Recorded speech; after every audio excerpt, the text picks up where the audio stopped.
今日要開箱米蘭總統套房。首先第一步啦，我哋要 show 俾你睇，個花園真係靚到爆炸。睇完呢個特大嘅露台，就睇一個廳啦，呢個偏廳，跟住有呢個大客廳，超正。咁樣 show 多一次俾大家睇會好啲。哇，無敵大！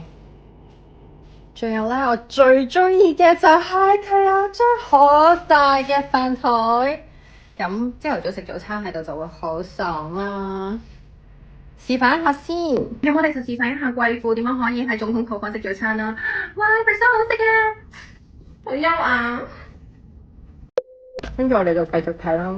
不過好似應該類似假火爐咁嘅物體。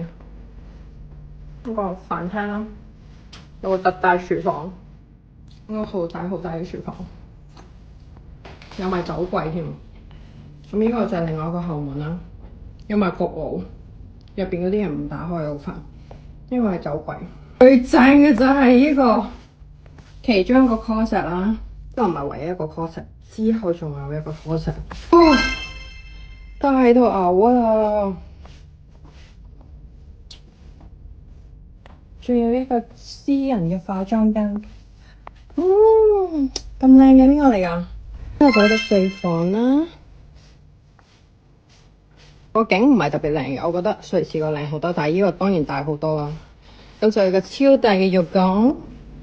好啦，我要講最正嘅地方係佢有 steam room 嘅。係啊，佢係可以喺入邊度蒸浴㗎。超大嘅企浴。不過我想講咧，佢 steam room 有陣味，好臭。唔知係咪太耐冇人用啊？同埋我想講最後咧，酒店最靚嘅係佢對拖鞋。